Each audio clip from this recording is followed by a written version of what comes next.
Di episode sebelumnya Miranda ketemu Lydia untuk menerapi anaknya Brandon. Brandon pun masuk ruangan bersama Lydia, hal itu supaya terapinya berjalan dengan lancar. Episode 5B pun dibuka. Miranda setelah menunggu beberapa lama kali dia pun keluar dan menjelaskan penyebab anaknya terganggu gangguan psikologis atau lebih disebut penyakit mental. Perubahan perilaku Miranda yang merasa bersalah kurang menutupi kemarahannya saat di depan Brandon, yang membuat Brandon anaknya terkena penyakit mental. Namun dengan itu Miranda berbalik bertanya kepada Lydia, apa jadinya kalau Raya anaknya Kinan mengalami hal yang sama? Ketika tidak sengaja Kinan dan Aris berantem di depan Raya gara-gara selingkuh, Lydia pun hanya terdiam.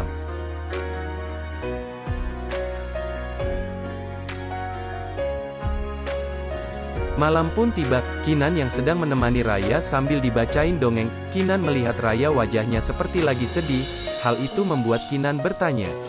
Raya pun ternyata sedang menantikan ayahnya yang belum pulang juga. Raya merasa kecewa dan Raya yang polos, kalau ayahnya sudah berjanji bilang ke Raya kalau ayahnya tidak akan pulang malam lagi. Mendengar perkataan Raya, Kinan mencoba untuk menenangkan Raya kalau ayahnya sibuk kerja dan sebentar lagi pulang, dan Raya pun sedikit kembali tersenyum dan diminta untuk tidur.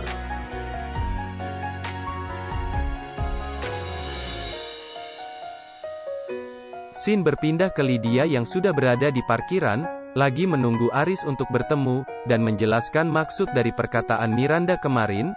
Lydia yang merasa Miranda sudah mengetahui perselingkuhannya dengan Aris.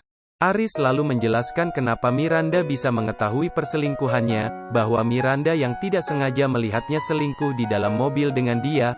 Hal itu membuat Lydia kenapa Miranda bisa berpikiran kalau yang dilihat mereka dalam mobil itu kita. Lalu Aris pun menenangkan Lydia.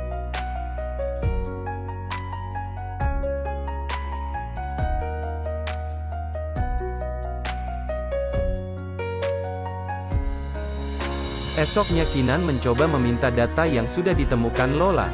Lola pun bertanya kalau saudaranya Kinan butuh ditemani untuk ke alamat tersebut. Lola dan temannya bersedia menemani. Lalu Kinan pun langsung mengucapkan terima kasih dan izin pergi. Malamnya Kinan sedang mencatat alamat Lydia dengan penuh emosi dan kesal. Ia pun melempar pensilnya yang membuat foto bingkai bersama Aris terjatuh.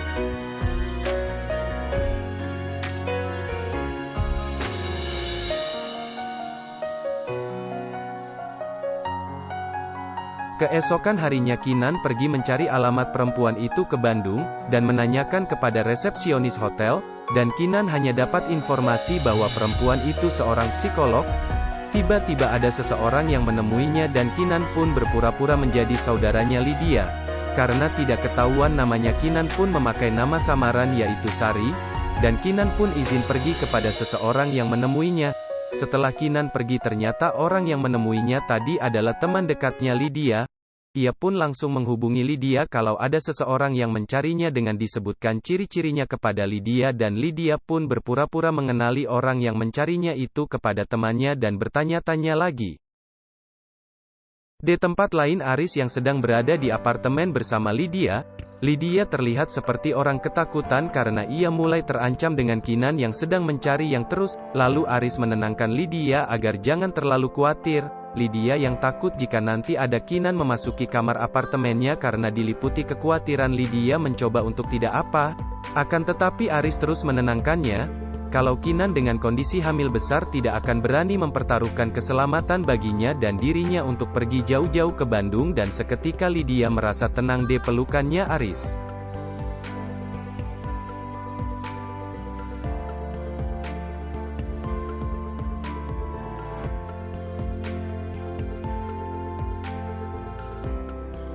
Scene berpindah ke Kinan yang masih terus mencari informasi tentang Lydia.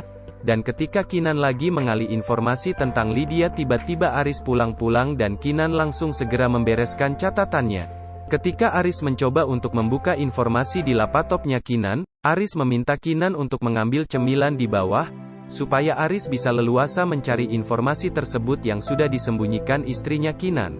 Ketika lagi menggeledah, Kinan yang sudah tahu maksud dari Aris yang merasa ada yang aneh, lalu tiba-tiba Kinan kembali dengan cepat. Hal itu membuat Aris terkejut, sampai-sampai kursi ini hampir jatuh lagi. Aris yang pintar terus mencari alasan yang membuat Kinan tidak curiga. Ya tetap saja ketika Kinan menutup pintu, Aris kembali menggeledah dan Kinan melakukan hal yang sama, membuka itu dengan cepat. Besok paginya ketika Kinan mendandani Raya untuk bersiap berangkat sekolah, Raya pun sedikit bercerita kepada ibunya, kalau Brandon yang sudah cerita ke Raya, bahwa guru terapi psikolognya sangat cantik, yang membuat Kinan kaget mendengar hal itu. Lalu Raya pun pergi ke sekolah bersama ayahnya. Lalu Kinan langsung ke kamarnya dan membuka catatan tentang Lydia dan Kinan teringat bahwa Lydia seorang psikolog. Di tempat lainnya, Aris di jam makan siang lagi ngopi bersama kedua temannya. Aris dan dua temannya saling mengobrol bercanda satu sama lain. Di tengah percakapan mereka tiba-tiba Aris dapat panggilan dari kantornya bahwa Lydia mengantarkan pesanan. Hal itu membuat kedua temannya berpikiran siapa Lydia itu. Aris yang gak mau membahasnya langsung berkata Lydia itu kliennya, sampai kedua temannya berpikiran, apakah Kinan punya detektif mata-mata? Aris menjawab yang enggak mungkin Kinan punya mata-mata. Malamnya Kinan yang melihat Aris yang sering tidur duluan yang membuatnya merasa aneh dengan suaminya. Lalu Kinan bermimpi sedang bermain layangan bersama Aris dan anaknya Raya, dan sewaktu Kinan disuruh memegang layangan sendirian dan Aris bersama Raya berjalan pergi menjauhi Kinan yang ditinggalkan sedang memainkan layangan hingga tiba-tiba layangan itu putus dan Kinan terus memanggil Aris dan Raya hingga ia terbangun dari mimpinya, sambil memanggil Aries, dan ketika melihat di sampingnya Aris sudah tidak ada. Dan Kinan mencoba keluar kamar dan lari dan tiba-tiba Kinan melihat Aris, dan episode pun bersambung.